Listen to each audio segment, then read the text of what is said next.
Hi, Mrs. Jones. How are you feeling today?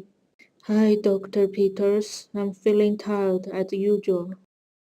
Well, I have some news for you today. After examining your blood in the microscope, I'm sorry to tell you that you have acute leukemia, also known as blood cancer. Do I have cancer in my blood? Can you explain me more, doctor?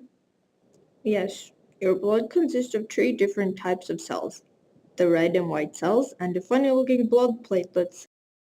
All these cells are made from a pluripotent blood stem cell. The cell develops into red blood cells that transport oxygen, white blood cells that keep you safe from infection, and platelets that make your blood clot when you bleed. Stem cells live in your bone marrow, which is located inside your bones.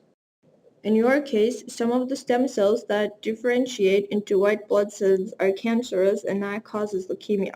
A cancer cell is very hyperactive when it divides and it produces an unusually high number of white blood cells. Many of them look abnormal and does not function well. These cells will therefore grow fast and eventually outnumber the other blood cells. This will lead to headaches caused by insufficient oxygen transportation to the brain. You will also feel fatigue and be more exposed to infections. Since your blood clotting is not functioning well, you will bruise more easily than before.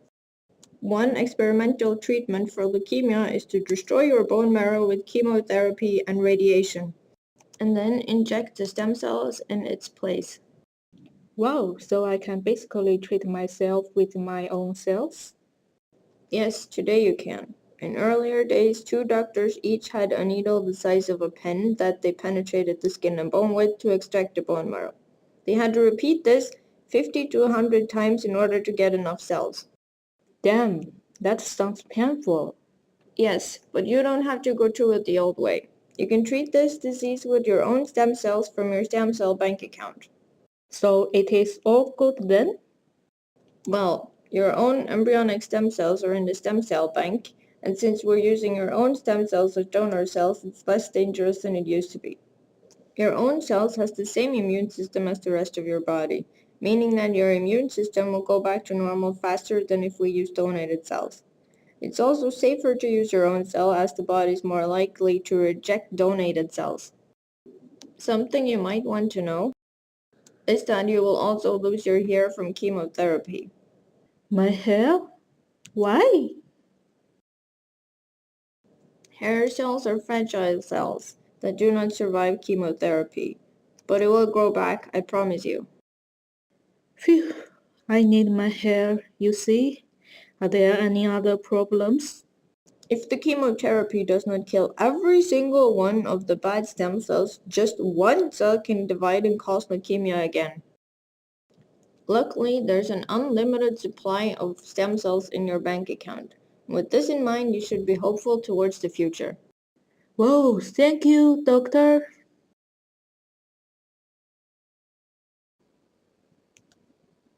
Hi, doctor. Susan's here for her diabetes treatment. Okay, send her in, please. Susan, the doctor's ready to see you. Hi, Dr. Peters. Hi, Susan. I've been expecting you. Before we start the treatment, I want you to understand what diabetes is all about. Do you know anything about diabetes? I have read some, but there is so much information. Could you please explain it to me? Okay, to understand diabetes, you first need to know some basics about how food is broken down in the body and used for energy. Ooh, a hamburger. Yum, yum. Yum, yum, yum. Yum, yum. When food is digested, a sugar called glucose enters the bloodstream. Glucose is the main energy source for your body. High levels of glucose in the blood are unhealthy. The body controls the glucose levels with help from the pancreas.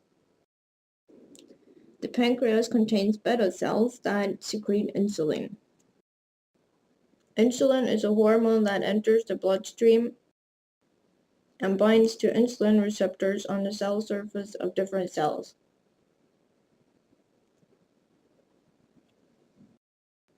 This makes the cells able to take up glucose from the blood. When a healthy person eats a high-energy meal, the pancreas will produce more insulin to lower the blood glucose levels. The secretion of insulin is strictly regulated to keep the blood glucose within a healthy level. High blood glucose levels over a long period of time can cause problems with the kidneys, nerves, eyes, and feet. It also causes a higher risk of heart disease, digestive problems, and bone and joint disorders. Very high or very low blood glucose levels can be deadly if left untreated.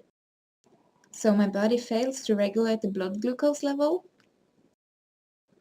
Well, there are two main types of diabetes, type 1 and type 2.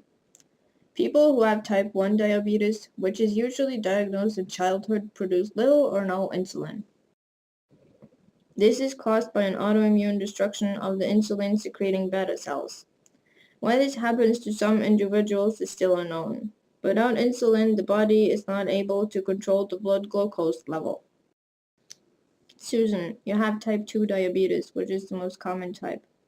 In 2011, more than 220 million people worldwide had type 2 diabetes, and it's still increasing.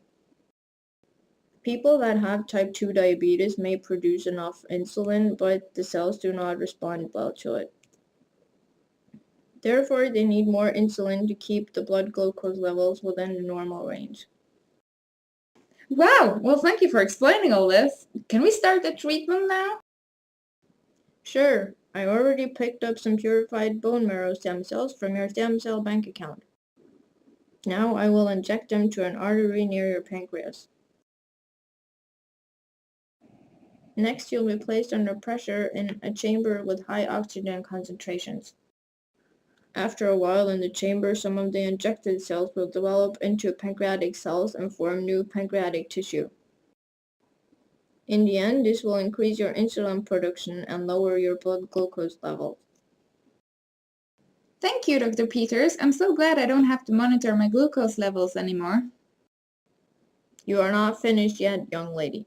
You have to measure your glucose levels for a while to make sure that the treatment works as intended, but in the end you'll hopefully be cured forever.